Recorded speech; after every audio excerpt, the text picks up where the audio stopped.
ఎండ మెండుగా దండిగా బాగా కాస్తున్నది, వడగాలి బాగా కొడుతున్నది.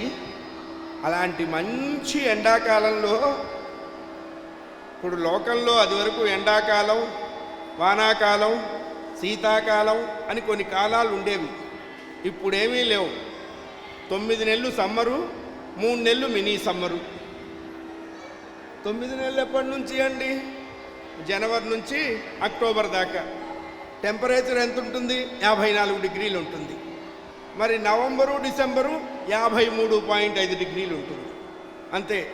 ఈ దెబ్బతో జనానికి పోగాలం. అది మంచి ఎండాకాలం. దండిగా ఉన్నది ఎండ, వడగాలి వాడిగా వేడిగా వీచి వీచి వీచి వీచి కొడుతున్నది. ప్రపంచం అంతా కూడా అల్లాడిపోతున్నది ఆ ఎండకి వడగాలికి. అలాంటి ఎండాకాలంలో ఒక జొన్న చేను మంచె మీద 11 ఏళ్ల పిల్లవాడు నించొని ఉన్నాడండి.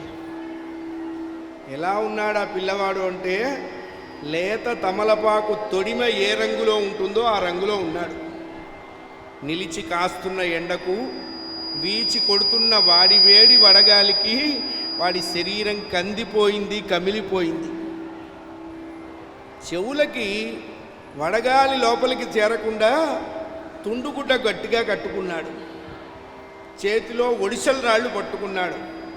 వెనకట్లో పొలాలున్న వాళ్ళకి తెలుస్తుంది మంచి అంటే ఒడిసెంటే.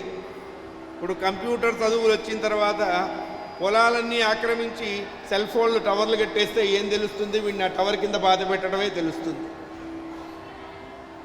చేతిలో ఒడిసెలు పట్టుకొని ఒడిసెలు రాళ్ళు విసురుతూ ఉన్నాడు. పక్షుల్ని పారద్రోలుతూ ఉన్నాడు.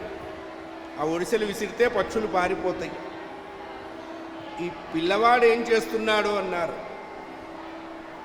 చెవులకి గాలి చొరబడకుండా గుడ్డ కట్టుకొని చేతిలో ఒడిసెలు పట్టుకొని ఒడిసెలు విసురుతూ హరే రామ హరే రామ హరే రామ హరే హరే హరే కృష్ణ కృష్ణ కృష్ణ హరే హరే అంటూ భగవన్నామం చేస్తున్నాడండి. ఏమయ్యా, పక్షులకి పార్టీలు జెండాలు తెలుస్తాయా? అంటే ఎగిరిపోతాయిగా. దానికి రాముడు కృష్ణుడు ఎందుకు? మనకి తెలివితేటలు ఇంతే. పెద్దలు ఏం చెప్తారంటే, ఒరే నాయనా, ఆ పక్షి ఎలా అయినా ఎగిరిపోతుందిరా, లోపలున్న పక్షి ఎప్పుడు ఎగిరిపోతుందో తెలియదురా పక్షి. స్పృహ ఉన్నంత వరకు భగవన్నామం చెయ్యాలి.